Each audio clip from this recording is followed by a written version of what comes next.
Moin Moin liebe Leute, willkommen zurück zu Tales of Arise. Wir haben hier irgendwie, ja, die Sarah. Wir haben hier irgendwie eine Zombie-Invasion, hätte ich schon fast gesagt. Schauen, was hier los ist. They're all wearing the same masks. Even the renans. Hey, can you hear me? Hello? It's useless. What's going on? Do these come off? Removing them should be our last resort. Weil? If the masks caused this, who knows what happens if we take them off?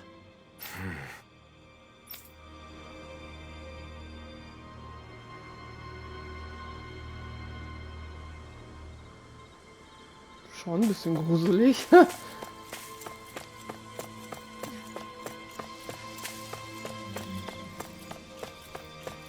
They don't look hurt, but they're so silent. It's creepy. Either Dahnäerin or renan is fine. Isn't there anyone here without a mask? Maybe they've taken shelter somewhere. Let's have a look around. Oh.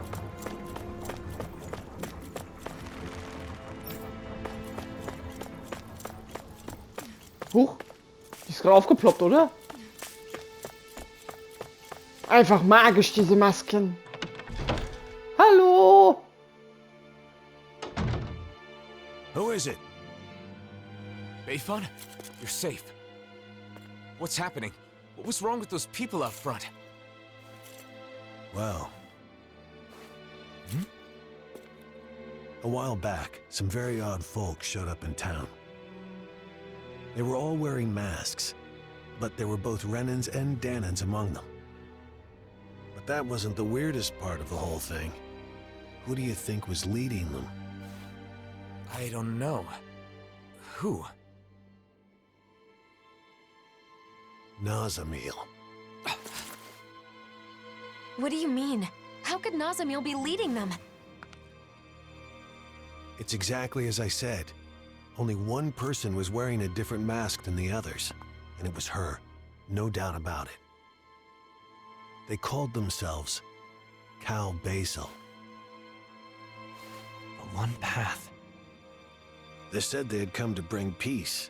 However, their methods made that very hard to believe. They started putting those masks on all the people here, and you saw what happened to them after that. You mean you couldn't stop them? What happened? Where were the Dark Wings? Nazamil was using some astral art. It was nearly impossible to resist her. I see. But you managed to slip away and hide here. What is Nazamil up to? Turning people into her puppets with those masks.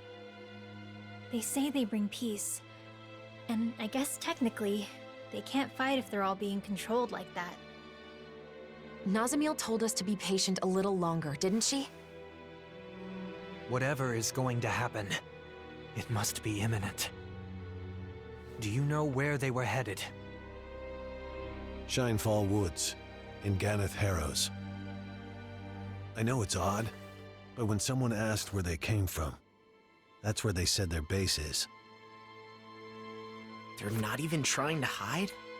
Could it be some kind of trap? We'll just have to go and find out. I see no other options.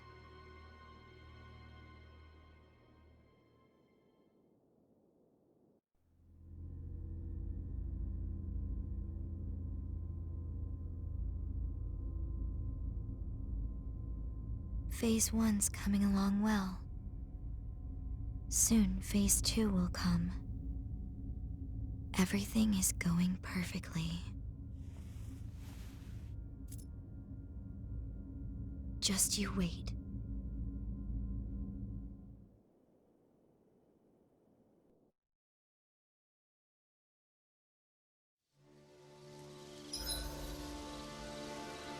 Um nach Ganeth Harrows zu gelangen, musst du die Schnellreise nutzen.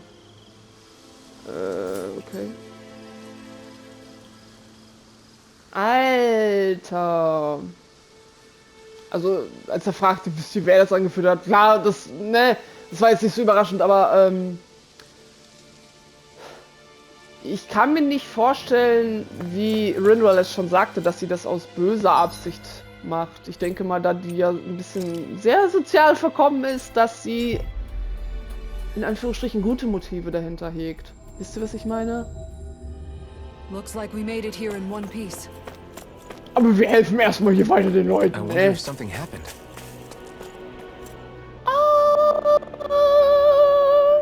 Eulen-Oma! Hey! Nee, die kennen wir gar nicht, ne? Giselle, lang nicht gesehen. Ach, sieh an, wer es ist. Danke, dass du mir damals geholfen hast. Haben wir? Ich weiß es nicht mehr. Ich bin alt. Ich bin erfreut zu sehen, dass es dir gut geht. Deadmys Mutter. Ach so. Das war ja der Dude, der damals von Ameldra einmal hier geschmolzen wurde. Und wie es scheint, sind sie immer noch bei dir. Genau, die kleine... Nein! Oh, warte mal. Das war eine Nebenquest, oder? Nee, das war die. Doch, doch. Okay. Ja, doch. Das müsste so sein. Oh. Ich wusste, dass sie gute Freunde sind. Schön, dass sich das nicht hat. Alter, habe ich mich erschrocken. Die Eulen bewegen sich plötzlich. Alter, sie werfen ihre Federn. Hör auf, das ist voll laut. Die ist ja wunderschön. Ist die für mich? Bist du zufällig mit der Oma aus dem Bauernhaus da verwandt? Die Oma. Ach, Jan, das ist sicher ein Dankeschön dafür, dass du sie damals gefunden hast. In letzter Zeit hat er seine eigenen Federn gesammelt, um sie auch mir zu schenken. Oh. Die Eulen sind wahrscheinlich dankbar dafür, dass du dich so lieb um sie kümmerst, Giselle. Ja, die Federn, die meinen kleinen Schätze mir geschenkt haben, sind sehr kostbar. Ich überlege, ob ich ein hübsches Bilderbuch daraus mache. Aus Federn? Was zur Hölle? Es wäre doch toll, wenn die Eulen im Buch mit echten Federn geschmückt sind. Meinst du nicht? Okay. Ganz recht, das würde ein reizendes Buch ergeben. Ich will mich auch für die anderen nützlich machen. Nicht für den Handel mit anderen Ländern, aber wir können uns es nicht leisten, die Art von Waren zu fertigen, die andere Länder importieren wollen. Deshalb kam mir der Gedanke, dass wir vielleicht den Warenhandel ankurbeln können, wenn wir eine Art Spezialität herstellen. Aber in dem Fall brauchst du mehr Materialien als nur Federn, um ein Bilderbuch zu gestalten, nicht wahr? Genau, zum Beispiel Materialien, um das Buch zu binden und um das Deckblatt zu schmücken. Wenn das Buch etwas Besonderes werden soll, sollten wir es aus Materialien fertigen, die von Zeugeln stammen. Aber das ist nicht leicht. Oh, ich ahne, dass es eine Anfängeridee ist. Aber ich will tun, was ich kann. Für meinen Sohn, der irgendwo in der Gosse schwappt. Naja. Well? Kein Grund, so pessimistisch zu sein. Versuchen wir es erstmal, die notwendigen Materialien zu beschaffen. Bist du sicher? Das war nur so eine Schnapsidee. Wenn du es gern machen willst, solltest du es tun. Ich würde das Bilderbuch liebend gern lesen. Vielen Dank. Ich habe schon überlegt, was ich alles brauche. Ach, wenn du nur das brauchst, haben wir sie schon. Ach, perfekt. Achso, bitte sehr, Giselle. Meinst du, du kannst daraus ein Bilderbuch machen? Good. Oh, das sollte reichen. Vielen Dank. Aber Eulenfedern sind selten, also begrenzt, wie viele Bücher du herstellen kannst, oder? Das könnte die Bücher umso seltener und wertvoller machen. Aber wenn du den Handel ankurbeln willst, ist das in der Tat ein Problem. Ach, was das angeht, ich würde es zuerst gerne vielen Leuten vorstellen, bevor wir es verkaufen. Bayfon erwähnt neulich, dass es in anderen Städten Orte gibt, wo die Leute Bücher ausleihen können. Wenn wir mein Buch dort ausstellen, haben die Kinder Gelegenheit, es zu lesen. Was ist daran dann? Naja. Also, wenn es nur wenige Exemplare deines Bilderbuchs gibt, können viele Kinder Freude daran haben. Ja. Ganz recht. Wenn viele das Buch schon kennen, steigert es seinen Wert als besonderes Werk. Besonderes Werk. Ach, perfekt. Ich überlege mir in der Zwischenzeit, wie wir das Bilderbuch in größten Mengen reproduzieren können. Ich schlachte einfach mehr Eulen. Hast du dir schon eine Geschichte ausgedacht? Ja, da natürlich Eulen darin vorkommen sollten, wollte ich all den Erzählungen über die finsteren Schwingen verwenden. Das war die Lieblingsgeschichte meines Sohnes, als er klein war. Ich musste ihm sie immer wieder vorlesen. Ah, nervig. Die finsteren Schwingen sind für Dan ein Symbol des Heldentums. Dithmai hat sie schon als kleiner Junge bewundert. Genau wie Bayfon möchte ich also etwas machen, das ganz im Sinne meines Sohnes ist. Das ist eine tolle Idee. Du scheinst viel optimistischer zu sein als je zuvor, Giselle. Ach ja? Bin ich das? Vielleicht habe ich mich wirklich etwas verändert. Das verdanke ich wohl auch den Eulen und ihren hübschen Federn. Ah, verstehe. Es handelt sich also wahrlich um ein Geschenk der Dankbarkeit von den Eulen. Quest! Ja, das war ja nicht besonders schwer hier, ne? Voll easy peasy. An owl picture book made with genuine feathers is sure to be exquisite. And a much better use than making pillows for a certain someone. Right, Poodle? Looks like they'll be holding that one against you for a while. Indeed. My fate is sealed, I'm afraid.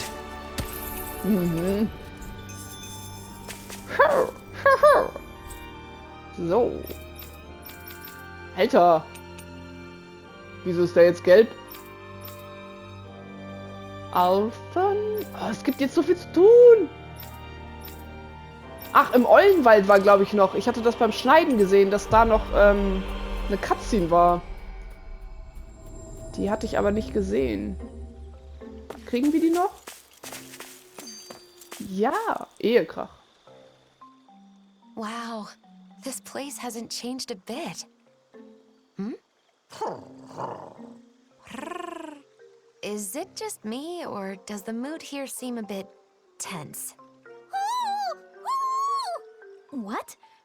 You say the king and queen are arguing? Maybe we could do something about it. It'd feel wrong to just ignore them. You mean help them make up? Okay, but how? Well, I don't know. We could try figuring out the reason why they're fighting. It would be a start, at least. Right. If only we had some sort of clue as to what could have caused it. What's that right there? It looks like some sort of nutshell? Is this what they've been fighting over? You ate this nut? Without telling me? No, I would never. There they go again. Ah, deduction through reenactment. Clever. Since this is here, someone ate it, and you and I are the only ones around. But I certainly didn't eat it. Ergo, Neither did I. Do you mean to accuse me of nut hoggery? If I am blessed with a nut, I share it with you. No nut is sweeter than one savored with my dear. don't you think I feel the same? How long is this gonna go on for? I don't know. Don't ask me. If neither of them ate the nut, isn't it possible that another owl left it behind? Should that be the case, this spat would be an unfounded one. Hold up. The real question is, was that reenactment even right in the first place? Well, the mood does seem a bit lighter now. Don't you think? Case closed then. Is it, though? Let's just leave it at that.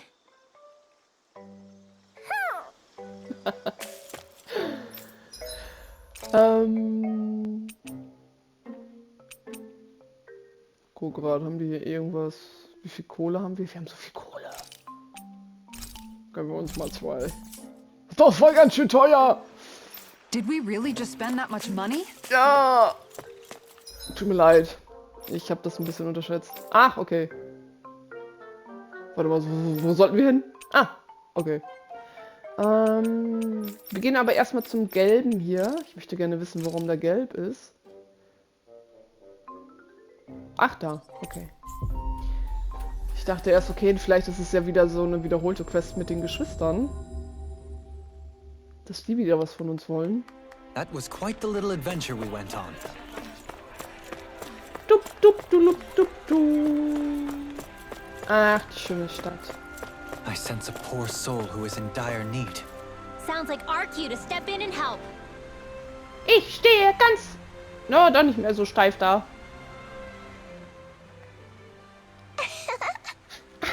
Hast du schon mal einen großen Fisch schwimmen gesehen? Oh, bitte sag mir nicht, dass ich jetzt angeln muss. Einen großen Fisch? Klar, ich sehe sie ständig, wenn ich angle. Ja. Was? Wirklich cool. Ich habe noch nie einen gesehen. Meine Freunde bestimmt auch nicht. Mein Traum ist, irgendwann mal einen echt lebendigen Fisch mit ihnen zu sehen. Wow. Verstehe. Ich hoffe, dass sich dein Traum in Erfüllung geht. So, tschüss, jetzt gehen wir einfach los. Gehen wir. Apropos Träume, Kisara. Wolltest du nicht deinen eigenen Fischteich anlegen? Oh. Du hast es dir gemerkt. Ja, ich spare schon seit einiger Zeit Geld dafür. Ja. Wow, du machst dir einen eigenen Fischteich? Der wird sicher voll mit Fischen sein, oder? Das wäre so cool. Diese ganze Tierquälerei, die wir hier in dem ganzen Land betreiben. Wundervoll. Das einzige Problem ist, dass ich noch kein gutes Pfleckchen dafür gefunden habe. Irgendwo in einer sicheren Gegend wäre schön. Vielleicht solltest du verschiedene Städte besuchen, um dir den perfekten Ort zu finden. Wie wär's? Ich kann dir helfen. Ich weiß das Angebot zu schätzen, aber... mal überlegen. Yes! Ja, das ist eine gute Gelegenheit, um die Kinder... und die Kinder haben auch sicher Spaß daran. Lass uns ein schönes Plätzchen finden. Ja, ich kann es kaum erwarten, deinen Fischteich zu sehen. Wenn er fertig ist, sind du und deine Freunde herzlich eingeladen, die Fische darin anzuschauen. Ah, das werden wir. Ich freue mich so. Quest! Ach, wie cool. Oh, ist das süß. Oh. Jetzt können wir die Träume What would verwirklichen. be the best spot for a fishing pond? How about asking everyone's opinion? Oh, but we're not supposed to let Dohalim know, huh? Oh, that's not a problem. He's stuck in Pelagian, so we don't have to worry about him finding out. Sorry for the extra trouble, but asking everyone's thoughts is a good idea. I'll do that later. Ja. Dann machen wir das. Ach. Ja, wen kann man denn am besten fragen als den Typen hier? Hä? Mit einem kleinen Mädchen. Hallo zusammen, was bringt euch her? Dieses Mal haben wir ein persönliches Anliegen. Kisara? Hier könntest du ihn schnell anlegen und immer vorbeikommen, wenn du etwas Zeit hast. Hier? Okay. Ich könnte sogar ein paar Tipps weitergeben. Das wäre ein schöner Ort, um mit anderen ins Gespräch zu kommen. Hier? Wenn du ihnen Angellektionen erteilst, werden die Einwohner im Nu zum Meisteranglern. Hast du zufällig vor, ein neues Gebäude zu errichten? Yay! Ein neues Gebäude? Irgendwas mit super modernen Ausstattung, das total abgefahren aussieht? Nein. Was? Ich habe vor, einen Fischteich anzulegen. Huh? Ein Fischteich? No way! Ein Fischteich? Also ein Tümpel zum Angeln? Das würde ich nie hinkriegen und außerdem wäre das voll langweilig. Beruhig dich. Ich bin sicher, es hat einen triftigen Grund, warum die beiden einen Fischteich anlegen möchten. Die Stadt braucht keinen Fischteich. Angeln ist nicht cool oder angesagt. Kein bisschen. Von Trends mal abgesehen ist Kisara mehr als erfreut, dir das Angeln beizubringen. Sorry. Tut mir leid. Es ist bisher nur eine Idee. Oh, wir wollten hören, was die Leute denken, wenn wir entscheiden, ob wir ihn anlegen. Tut mir leid, dass wir dich bei deiner Arbeit gestört haben. Wir gehen jetzt lieber. Also gut. Wenn ich euch anderweitig helfen kann, sagt mir nur Bescheid. Blödes Judging from Kackball. their reaction, I doubt anyone here would be happy to have a fishing pond. Don't worry. We've got lots of other possible locations. Alphen. Yeah, you're right. Plus, I think a fishing pond will be great for teaching children the joy of fishing. All right. Let's head on to the next spot. Okay. Im Gasthaus? Im Gasthaus? Im Gasthaus? Wie oft träumt ihr denn davon, dass ihr das Hotel, was ihr für 200 Ocken die Nacht gebucht habt, steigt ihr in der Lobby ein und erstmal eine Runde angeln? I'm hungry! So hungry! I can eat a whole horse by myself! I bet. Speaking of dinner, I think it's Shion's turn to cook tonight, right? I believe so. Let's ask if she can get started sooner rather than later. If for no other reason than to set a law down. What? Something wrong? Hush. They sound quite excited about something.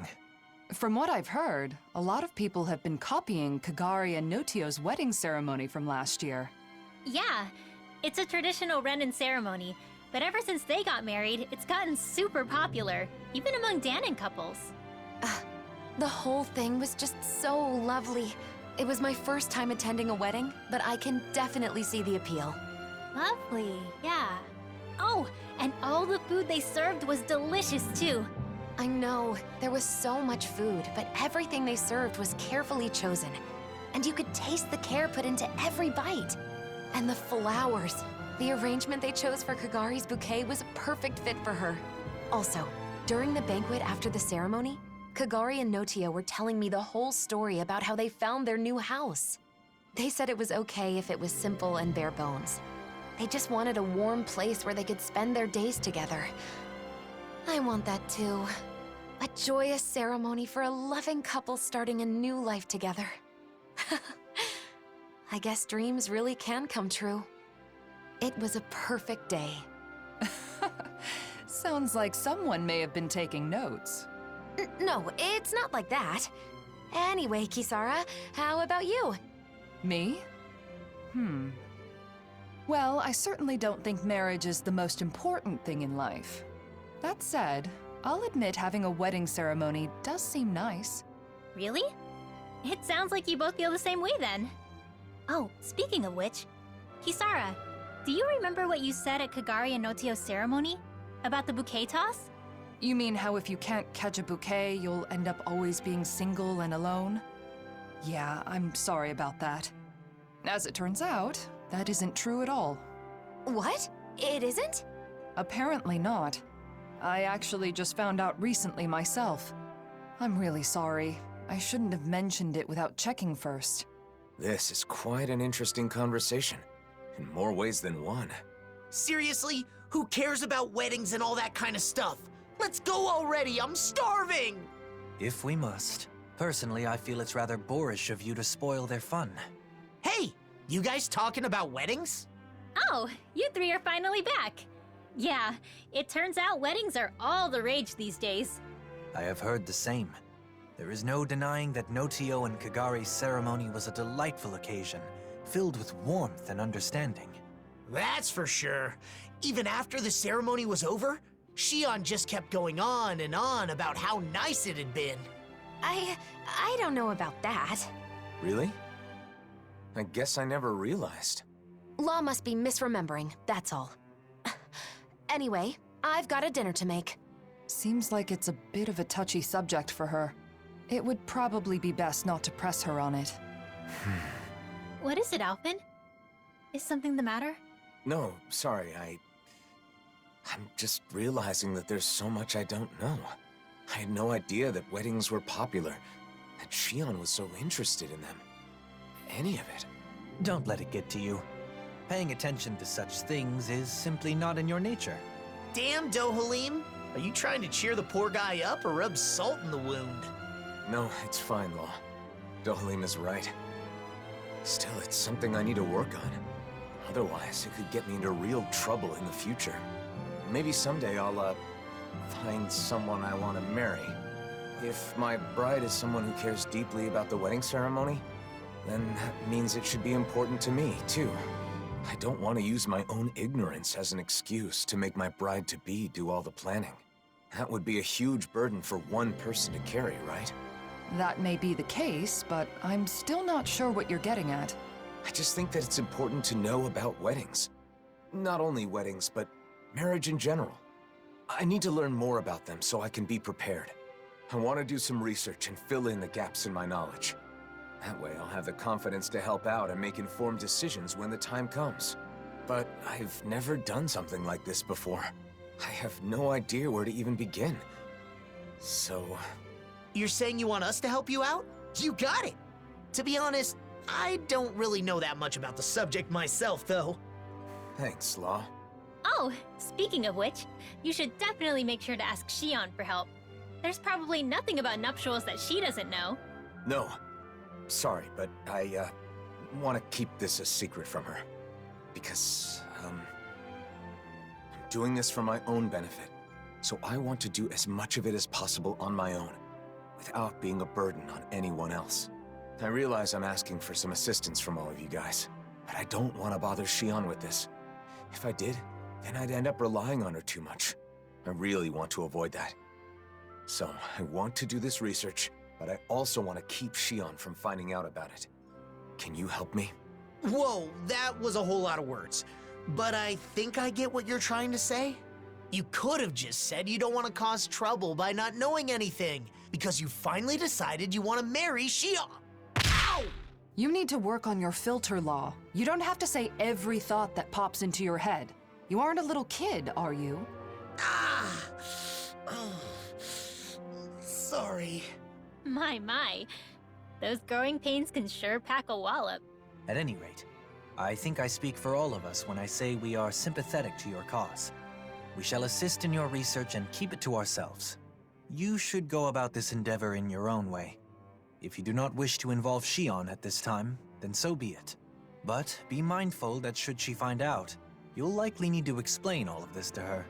The pursuit of knowledge is a noble one. I'm rooting for you, Alphen. Thanks, all of you.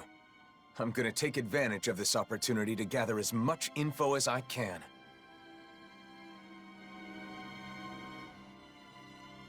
So, Alphen, what kind of information are you after first? What's the most important thing to know about weddings? Flowers, maybe? You know, Xion was saying something about bouquets. What was that, Rinwell? Nothing. I didn't say anything. I agree, though. Flowers that match the bride are a must. They are, right? By the way, will our cover be okay? I don't want Xion to know what I'm up to. We're good. Kisara's on Xion distraction duty, so we should have plenty of time. We'll make sure Xion keeps busy while you're gathering information. That way you should be able to keep it a secret from her. Thanks. I don't mean to cause trouble for everyone just because of some weird whim of mine. We don't mind, but be sure to explain everything to Xion at some point. So, you need info on flowers. What do you want to know exactly? What kind of flowers are best for a wedding? If there are any special kinds you need? That kind of thing. White's the best color, right? I think you should talk to an expert on the subject. Anyone come to mind? Well, I don't know how much he knows about flowers, but Mahavar sailed around the world. Maybe somewhere on his travels he picked up some knowledge about flora. He's taken us out on his ship lots of times, starting with our pursuit of Almadria. He's in Thistleum now, right? I'm pretty sure that's what Dohalim said. Let's go see if he can help. Besondere Quests, für denen es bestimmte Ziele. Okay, Briefsymbolen, okay. Wollten wir nicht einen Teich anlegen? Irgendwie ist das alles ausgeartet. Über die Bibliothek im Menü kannst du Xions Tagebuch lesen. Oh. Oh, wir arbeiten auf die Hochzeit von den beiden hin. Oh, ist das cool. Quest! Weil am Ende des Spiels, ne, ihr wisst ja doch, nein, wir wollen einen Teich anlegen. Da haben die ja geheiratet. I was able to distract Xion. I hope she doesn't suspect anything. That's great, Kisara. The way forward is clear now, thanks to you. Yeah! Let's hurry and go ask Mahavar about the flowers. Ja, aber sollten wir nicht hierhin... Ich bin verwirrt. Ich bin da eigentlich nur reingegangen, weil ich gedacht habe, ich kriege hier einen Teich. Ha!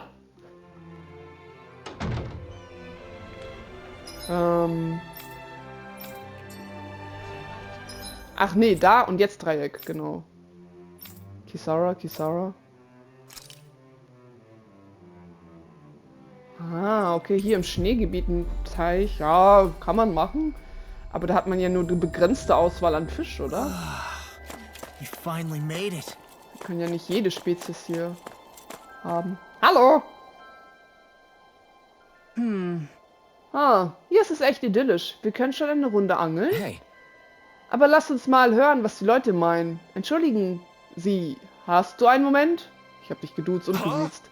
Gib's zu, du bist derjenige, der mich damals verpfiffen hat. Wie oft muss ich dir das noch sagen? Ich habe niemanden verpfiffen. Hey, worüber streitet ihr euch? Wer bist du denn? Das ist eine Sache zwischen ihm und mir. Scher dich um deinen eigenen Kram. Oh, Ich glaube, die wollen gerade nicht plaudern. Hier streiten die Dahnäerin noch untereinander. Wobei das vielleicht genau der Ort ist, an dem ein Fischteich helfen könnte.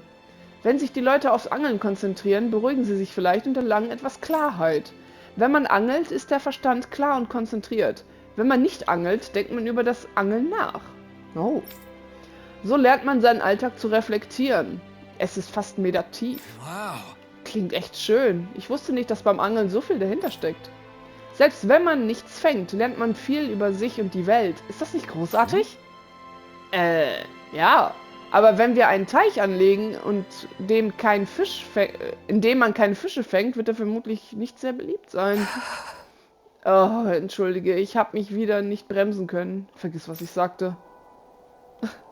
Alphen so. Boy, it's tough to find a spot that checks all the boxes. But through all of this, I've realized something. A fishing pond isn't just a safe spot to fish. It's also a place to relax and reflect. A pond may play an even greater role than I originally thought. Wo sollten wir hin?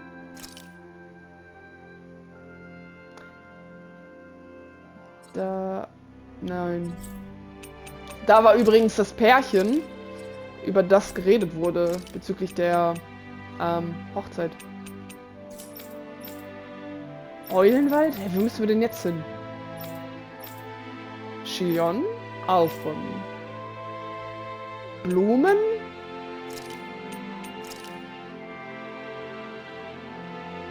Warum sollten wir jetzt... Hä? So manchmal... Erschließt mir nicht We finally made it. die Region, die wir haben wollen, um uns einen blöden Teich anzulegen. Wo müssen wir denn lang hier? Oh, hier ist auch noch einer. Hey, hier müssen wir gar nicht hin. Da müssen wir hin. Aber da waren doch die Blumen. Ich bin verwirrt. I don't see any masked people wandering around. Luckily, this place is fairly secluded.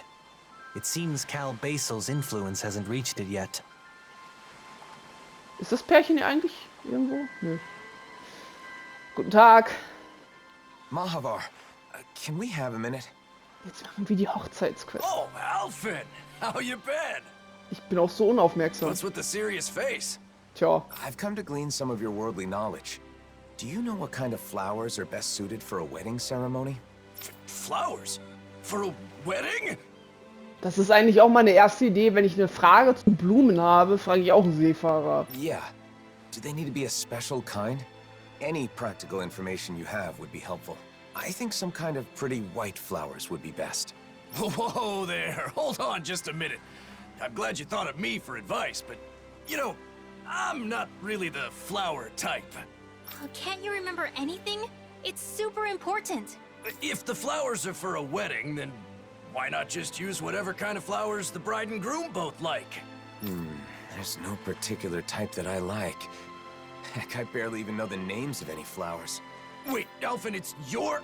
I think I get it now. In that case, I'll give it some more thought. Maybe... Nah, that's all wrong. Oh! There's a Calaglian legend that's perfect for this kind of thing. A legend? Yeah, they say there's a rare flower that grows only in Calaglia. The legend goes that if you wear it, you'll be happy forever. Really? I'd never heard that one. Now that you mention it, I think I read about that flower before. If you ask the Calaglians, I'm sure they could tell you more. Then it's probably quickest to ask the Crimson Crows for info. Thanks, Mahavar. I knew I could count on you. Same goes for you. I won't press you for details on your plans, but good luck. Thanks. See you around. A flower that makes you happy when you wear it. What a beautiful legend for Calaglia to have. It may be difficult tracking down real information about the legend, though. It sounds more like an ancient fairy tale. We'll have better luck if we ask people in the area where the flower can be found. Das machen wir auch, wenn wir diesen Scheiß-Teich gefunden. haben. Oh, Law ist auch hier. Und da ist der Platz. Ah! Ja, ich hab's gefunden! Ladezeiten. You finally made it. Nein! Oh. Hey, Also, Alphen, du hast entschieden, dein eigenes Leben zu leben, statt ein Held zu sein, nicht wahr? Right. Ja, genau. Dann solltest du tragen, was dir gefällt, unabhängig von deinem Status, nicht wahr? Ich habe doch immer getragen, was ich wollte. Wie kommst du plötzlich darauf? Du hast also vergessen, was du gesagt hast. Über die bestimmte Ausrüstung, von der du dich distanzieren wolltest, um nicht aufzufallen? I got it. Ach, das! Erinnerst du dich jetzt? Ja, jetzt wo du es erwähnst, ich habe sie bei Doc gelassen, die Ausrüstung des Herrschers und die Tracht der Jungfer. Damals hielt ich es auch für eine gute Idee. Ich wollte mich selbst nicht als Jungfer sehen. Aber jetzt denke ich mir, es spielt keine große Rolle, wenn wir sie tragen. Wir bleiben, wer wir sind, egal welche Kleidung wir tragen. Ey, Kleidung machen Leute, ne? Das stimmt. Die Geschichte dahinter ist bedeutungslos geworden. Wir können sie anlegen, wann immer wir es für nötig halten. yes. Sehe ich auch so. Und das Design des Haarschmucks hat mir eigentlich ziemlich gut gefallen. Ich hätte auch nichts dagegen, wieder das Schwert zu führen, wenn ich ehrlich bin. Das Relief der Klinge war sehr einzigartig und interessant. Ich dachte mir, dass du das sagst. Wollen wir bei den Dog vorbeigehen und sie Great. abholen? Ja, das klingt gut. Quest! Schon wieder! Yay! Nein! Wir wollen immer noch die scheiß Fischteich! Na, We owe Doc a lot. It's nice having someone you can rely on. Let's collect our things. aber hier Spastiken, die arme Frau. Die haben jetzt gerade ihr Feld gebaut und wir wollen es niederreißen, damit wir den Fischteich dahin bauen können. Aber das machen wir im nächsten Part, Leute. Vielen Dank fürs Zusehen. Ciao!